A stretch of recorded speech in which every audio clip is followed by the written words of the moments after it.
Assalamualaikum warahmatullahi wabarakatuh. Yang saya hormati dosen pengampu mata kuliah hukum Islam Bapak Ato. Perkenalkan, nama saya Syahrul Fabian dengan NIM 24071260897 dari kelas offering A Hukum Angkatan 24. Pada kesempatan ini saya akan menyampaikan jawaban ujian akhir semester mata kuliah hukum Islam secara lisan sebagaimana ketentuan yang telah ditetapkan. Pembahasan saya meliputi urgensi akademik, hukum Islam, kedudukan dalam sistem hukum nasional, hingga penerapannya dalam kehidupan masyarakat Indonesia. Yang pertama, nomor 1 ya, alasan akademik mempelajari hukum Islam. Secara akademik, mempelajari hukum Islam memiliki beberapa alasan yang sangat fundamental. Yang pertama, hukum Islam merupakan sistem hukum normatif yang lengkap karena mengatur hubungan manusia dengan Tuhan, sesama manusia, dan harta benda. Berbeda dengan hukum positif yang hanya mengatur aspek lahiriah. Hukum Islam juga mengatur dimensi moral dan etika. Yang kedua, dalam konteks Indonesia, hukum Islam merupakan living law, yaitu hukum yang hidup dan dipraktikkan oleh masyarakat, khususnya umat Islam yang merupakan mayoritas penduduk. Contohnya terlihat dalam praktik perkawinan, waris, wakaf, dan ekonomi syariah. Yang ketiga, secara keilmuan, hukum Islam memahami hukum Islam membantu mahasiswa memahami pluralisme hukum karena Indonesia tidak menganut suatu sistem hukum tunggal.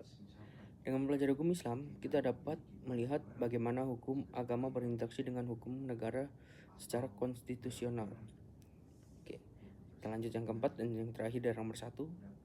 Hukum Islam memiliki keadilan substansif yang sangat relevan untuk menjawab krisis moral dan ketimpangan sosial di era modern. Oke, yang kedua, kedudukan hukum Islam dalam sistem hukum nasional. Kedudukan hukum Islam dalam sistem hukum nasional Indonesia adalah sebagai sumber hukum material, bukan sebagai hukum negara yang berdiri sendiri. Artinya, nilai norma hukum Islam menjadi bahan pembentukan hukum nasional sepanjang tidak bertentangan dengan Pancasila dan UUD 1945. Hukum Islam memiliki kedudukan yuridis formal karena telah dilembagakan dalam sebagai peraturan perundang-undangan. Ya, contohnya sebentar, saya ingat-ingat dulu ya. Kebetulan saya sedikit lupa dengan contohnya. Mungkin saya ingat ya, kayak undang-undang perkawinan, peradilan agama, regulasi ekonomi syariah mungkin. Dengan demikian, hukum Islam tidak hanya diakui secara sosiologis, tetapi diakui oleh negara melalui mekanisme hukum positif. Oke, kita lanjut ke nomor 3 ya. Pola pemberlakuan hukum Islam. Pemberlakuan hukum Islam dalam sistem hukum nasional dilakukan melalui beberapa pola. Pertama, pola formalisasi, yaitu norma hukum Islam secara langsung dijadikan undang-undang, seperti hukum perwakilan wakaf, yang dimana wakaf yang diberikan harus dilakukan sesuai dengan omongan yang memberikan wakaf, seperti itu. Kedua, pola transformasi nilai, yaitu prinsip hukum Islam yang diadopsi ke dalam hukum nasional tanpa label syariah. Misalnya prinsip keadilan, yang dimana keadilan itu yang terdapat dalam sila ke 3 mungkin ya, keadilan sosial bagi seluruh rakyat Indonesia. Sorry. Maksudnya sila ke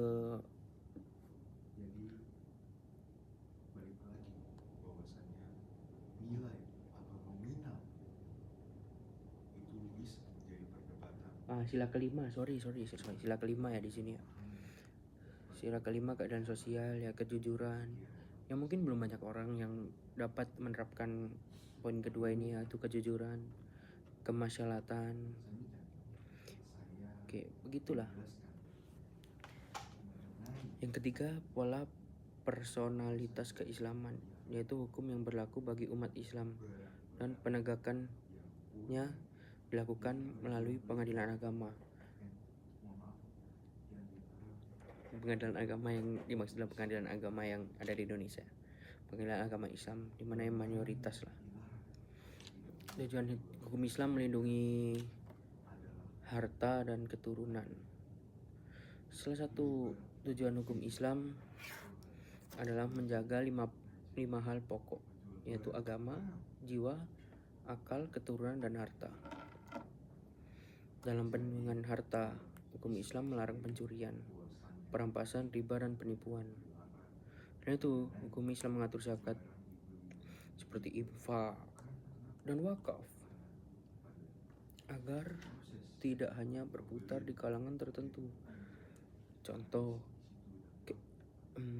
zakat tuh yang menerima kan harusnya orang yang membutuhkan, bukan keluarga terdekat ya, harusnya begitu.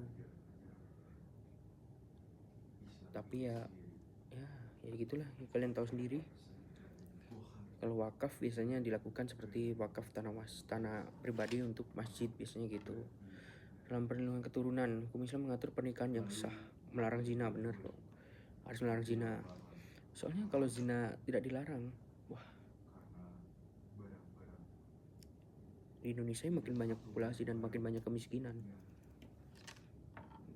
Dan menetapkan nasab secara jelas agar hak anak terlindungi secara hukum dan sosial. Benar. Ketika anak hasil di luar perkawinan, itu udah pasti nggak dapat apa-apa ya, cuma dapat hikmahnya aja. Pentingnya ijma dan qiyas, kita bahas di nomor 5 ini. Ijma dan qiyas diperlukan karena Al-Quran dan hadis tidak menjelaskan seluruh persoalan secara rinci. Bentar, saya sedikit lupa, sebentar.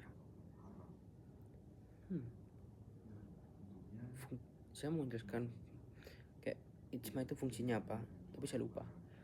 Sebentar, saya ingat dulu.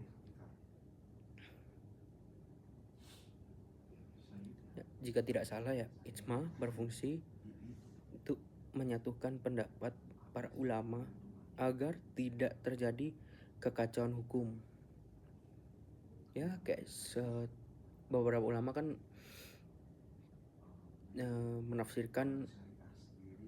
menafsirkannya beda-beda, nggak semuanya itu sama gitu. Jadi ijma ini dibuat untuk itu, agar tafsirannya itu jadi lebih relevan dan gampang untuk dinalar oleh akal manusia biasa. Sedangkan qiyas memungkinkan hukum Islam berkembang mengikuti zaman dengan tetap menjaga prinsip dasar syariat. Contohnya seperti bank syariah. Ya, tidak.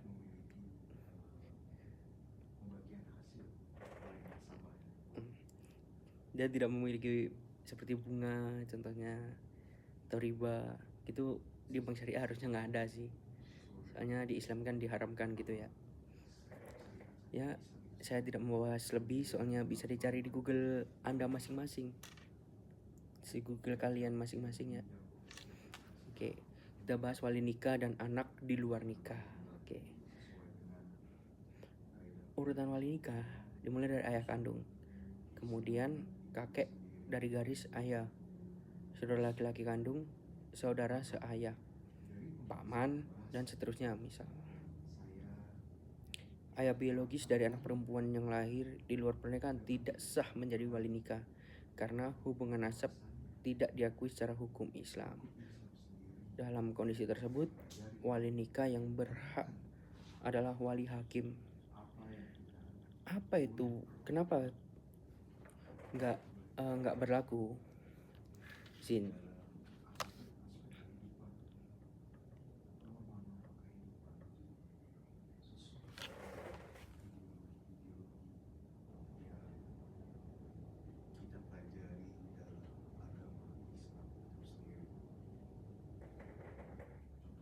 Harus lupa.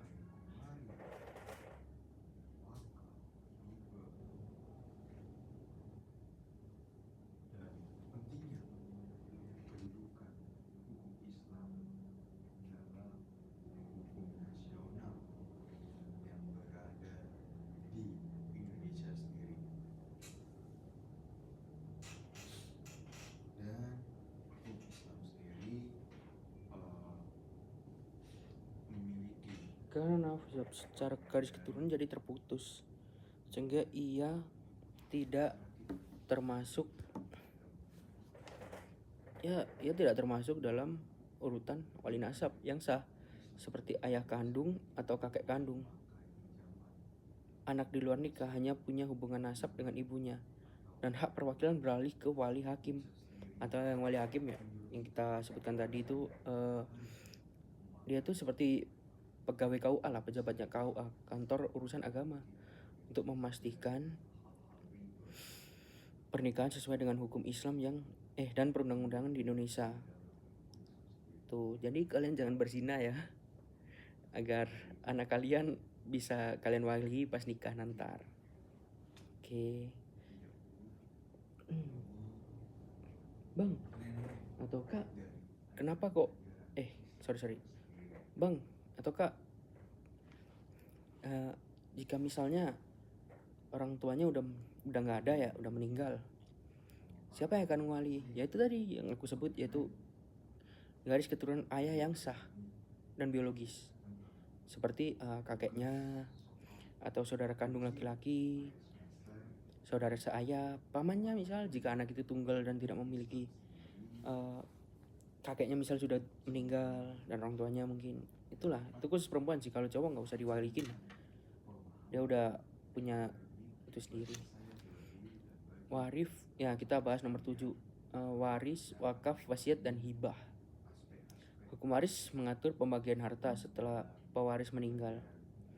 Wakaf adalah penyerahan harta untuk kepentingan umum secara permanen ya, seperti contoh yang tadi yang saya bahas tadi, kayak tanah pribadi dijadiin masjid atau pesantren, atau misal tanah pribadi dijadiin itulah, dua itulah. Kalau jadiin stadion mungkin bisa, tapi saya kurang paham di sini. Yang saya paham cuma masjid atau pondok pesantren lah. Untuk wasiat, wasiat adalah pemberian maksimal sepertiga harta setelah wafat. Sepertiga ya, saya tidak terlalu tahu hitungannya gimana, tapi mungkin saya bisa carikan lah.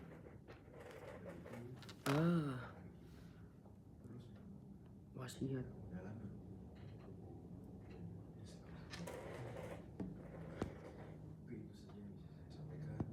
Pesan yang dilaksanakan setelah meninggal berfungsi untuk mengatur harta di luar ketentuan waris,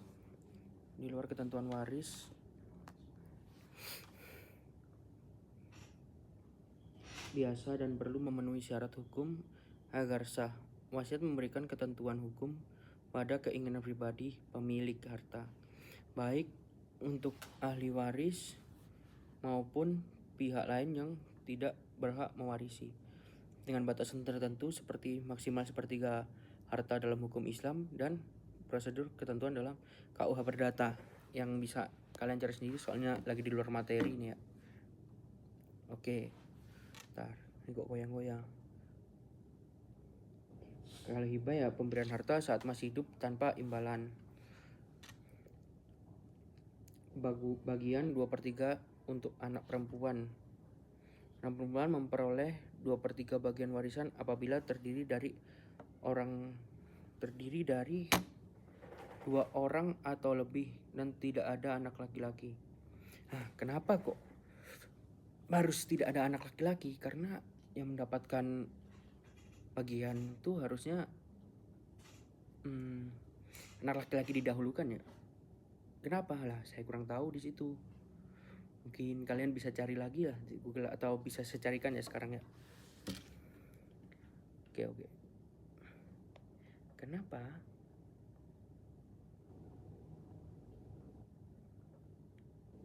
Nah, kenapa warisan anak laki-laki lebih banyak ya? Karena mereka memiliki tanggung jawab finansial lebih besar untuk menafkahi keluarganya itu sendiri, seperti istri, anak, orang tua yang membutuhkan, dan dirinya sendiri. Nah, jadi di situ tanggung jawabnya lebih besar. Ya termasuk saat kalian mau menikah lah. Contohnya kalian butuh mahar yang diminta oleh mungkin ibu atau calon kalian gitu. Kan juga lumayan besar. Nggak yang kecil kayak 50.000 kan nggak mungkin.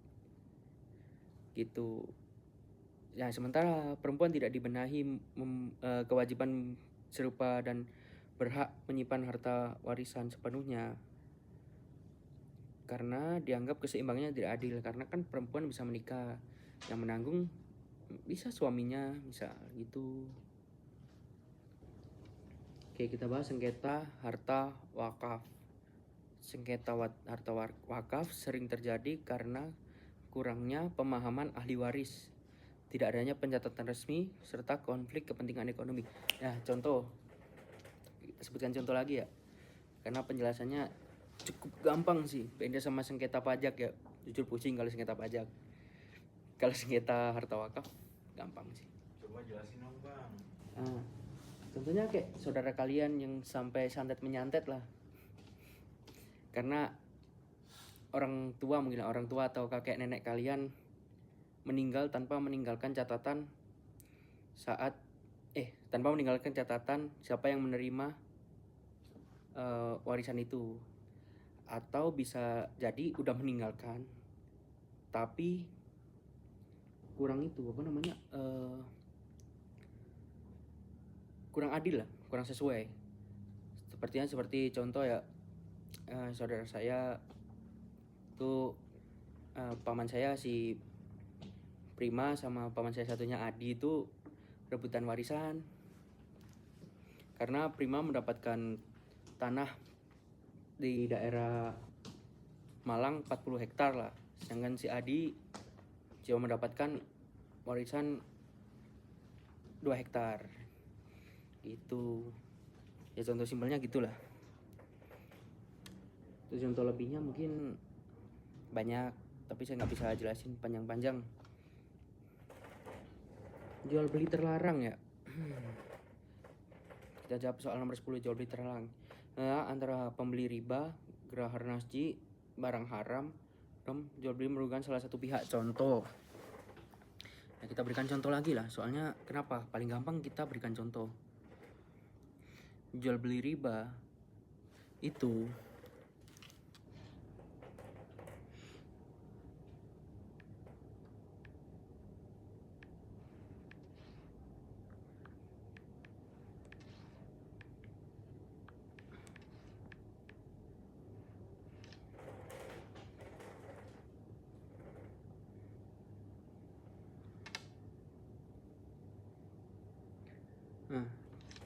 dalam hukum Islam, riba tidak hanya terjadi dalam pinjam-meminjam uang, tapi dapat juga terjadi dalam transaksi jual beli yang dikenal dengan istilah riba buyu.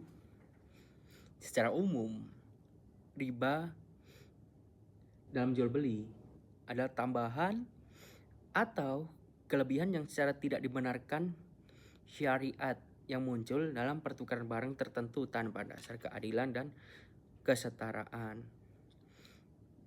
Dasar larangan jual beli riba itu apa sih bang? Bersumber dari Al-Quran dan hadis. Allah menghalalkan jual beli dan mengharamkan riba karena jual beli didasarkan pada kerelaan dan keadilan. Dengan riba mengandung unsur sedangkan riba Sedangkan riba mengandung unsur pemaksaan dan ketidakadilan. Dalam sebuah hadis Nabi Muhammad SAW dijelaskan bahwa 6 jenis barang riba tidak boleh dipertukarkan kecuali dengan syarat tertentu. Oke, kita sebutkan dalam jual beli riba. 1, riba fadl. Saya nggak tahu bacaannya, tapi saya tadi paham bacanya kayak fadl. Adalah riba yang karena pertukaran barang sejenis dengan tukaran atau kualitas tidak sama. Contoh, menukar 1 kilogram beras dengan 1,2 kilogram beras yang sama. Di situ kan tidak make sense ya. Ngapain nuker 1 kilogram beras dan kualitas biasa dengan 1,2 kilogram beras kualitas yang sama? Ngapain coba? Gimana nggak make sense sih contoh ini. Menukar 10, contoh kedua ya, menukar emas 10 gram dengan emas 12 gram secara tunai. Riba ini dilarang karena membuka jalan eksploitasi dan ketidakadilan meskipun dilakukan secara suka-suka. Riba nasi'ah. Riba nasi'ah adalah riba yang ditimbulkan karena penundaan penyerahan barang atau pembayaran dalam penukaran barang ribawi. Contohnya menukar emas tapi salah satu diserahkan belakangan. Oke, udah masuknya kayak one prestasi lah. Menukar beras dengan beras pembayaran ditunda, itu utang. Penundaan ini dianggap sebagai tambahan nilai tersembunyi sehingga termasuk riba. Ya, inilah barang-barang riba yang disebutkan tadi, ada 6 kan menurut Nabi Muhammad SAW ya. Yaitu pertama emas, kedua perak, ketiga itu ada gandum, keempat jelai, kelima kurma, dan keenam itu ada garam. Ulama kemudian mengembangkan kaidah bahwa barang-barang ribawi mencakup alat tukar dan bahan makanan pokok. Nah, ini perbedaan jual beli riba dan halal. Jual beli halal didasarkan pada kerelaan kedua belah pihak yang tadi, kejelasan barang dan harga, dan tidak ada unsur penipuan. Tidak ada kelebihan yang zalim. Sedangkan riba mengandung kelebihan tanpa dasar, merugikan salah satu pihak, bertentangan dengan prinsip keadilan. Oke. Hikmah pelarangan jual beli yang riba ya.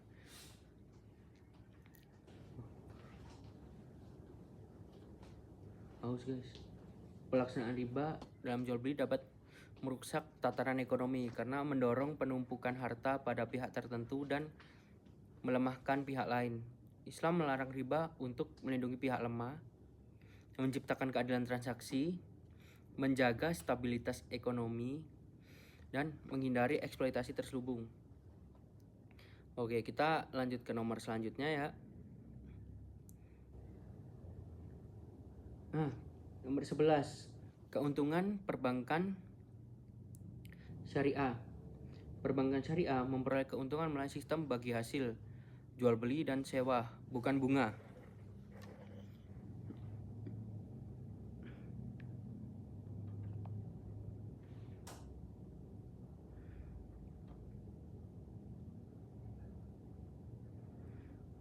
Kenapa ya? Bukan bunga ya? Bentar, saya ingat-ingat dulu ya.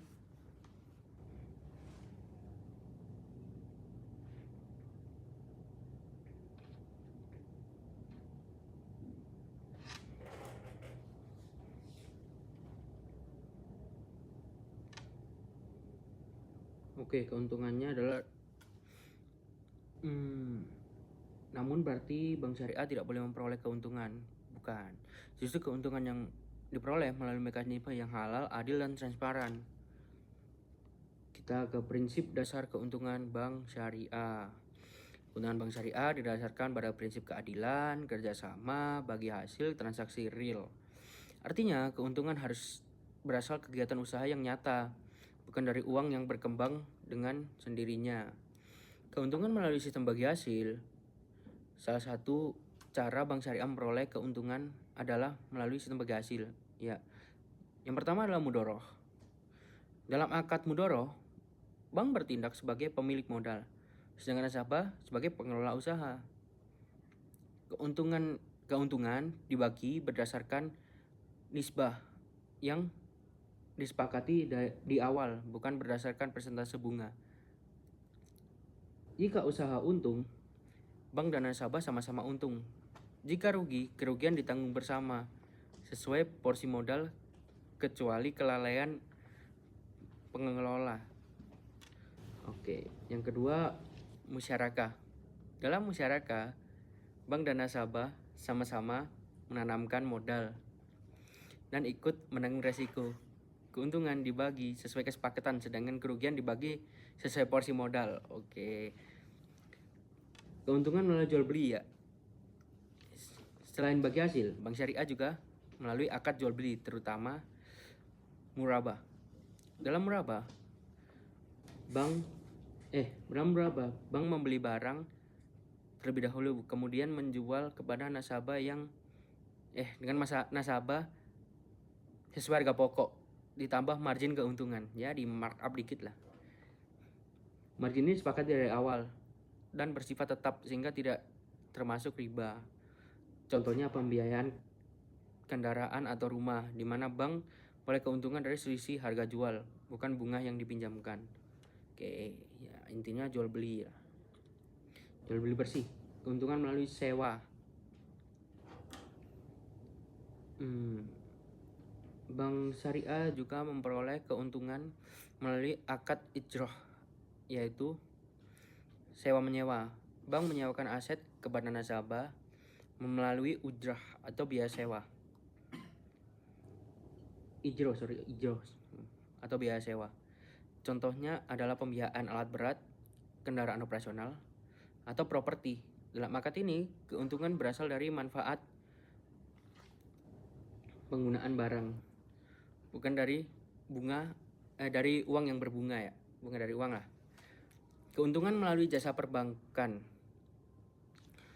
Selain pembiayaan, bank memperoleh keuntungan dari jasa perbankan seperti biaya administrasi, jasa transfer, penjaminan, jasa penitipan. Seperti itulah. Keuntungan diperoleh melalui imbal jasa nyata, bukan riba ya. Sekali lagi bukan riba itu. Perbedaan bank konvensional dengan bank syariah. Perbedaan bank syariah dan bank konvensional terletak pada sumber keuntungan. Bank konvensional memperoleh keuntungan dari bunga tetap, sedangkan bank syariah memperoleh keuntungan dari hasil usaha dan transaksi real. Dengan demikian, bank syariah menekan risk sharing, bukan risk transfer. Hikmah keuntungan bank syariah ya. Sistem keuntungan bank syariah menciptakan keadilan ekonomi, menghindari eksploitasi, mendorong kegiatan usaha yang produktif, menjaga stabilitas ekonomi, karena keuntungan diperoleh usaha nyata. Sekali lagi usaha nyata. Maka bank syariah lebih dekat dengan ekonomi real. Oke, kita lanjut ke nomor selanjutnya, nomor 12 ya. Oke, nomor 12. Sabar, saya lupa soalnya ini. Oke. Nomor 12 kita bahas gade dan asuransi syariah. Gade syariah berdasarkan tolong-menolong tanpa bunga. Asuransi syariah berlandaskan prinsip ta'awun dan keadilan.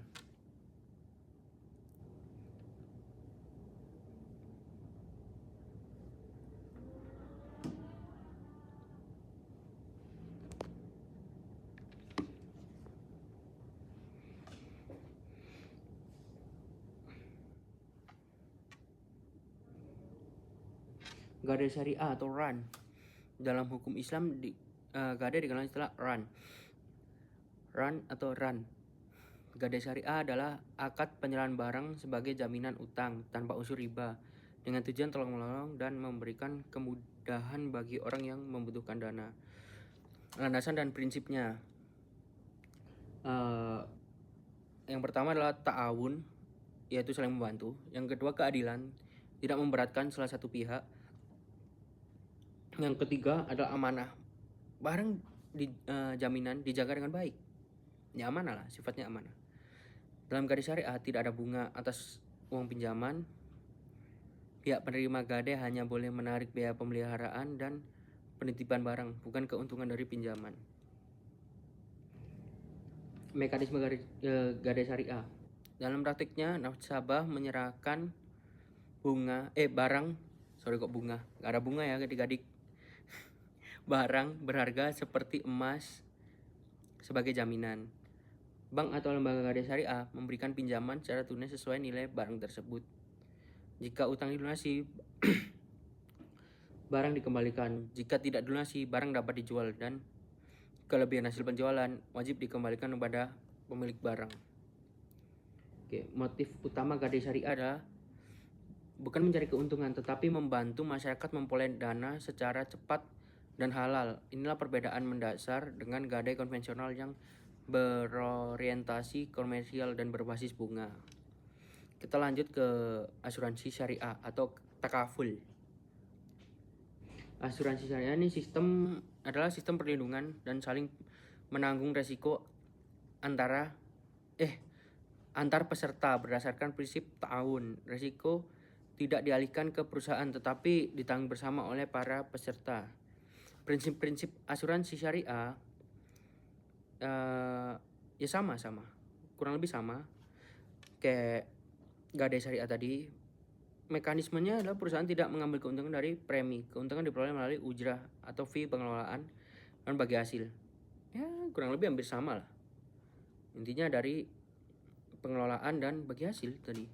Motif utamanya adalah perlindungan dan solidaritas sosial, bukan spekulasi. Karena itu asuransi syariah menekankan nilai kebersamaan dan keadilan. Ya, perbedaannya ya antara asuransi konvensional dan asuransi syariah. Ya, tidak menggunakan bunga, tidak mengatur unsur perjudian yang ketiga tidak berbasis moral dan keadilan gitu. Itu untuk asuransi syariah. Oke. Kenapa kok gitu? Kenapa kok itu ya di Islam tidak dianjurkan menggunakan bunga dan lain-lain ya, karena dosa itu bukan hak kita. Oke. Dengan demikian penjelasan saya dapat disampaikan ya. Melalui pemahaman ini dapat disimpulkan bahwa hukum Islam merupakan sistem hukum yang adil, dinamis, dan relevan dalam sistem hukum nasional Indonesia. Terima kasih atas perhatiannya teman-teman, Bapak Ibu, dosen. Ya, selamat pagi, siang, sore, malam. Wassalamualaikum warahmatullahi wabarakatuh.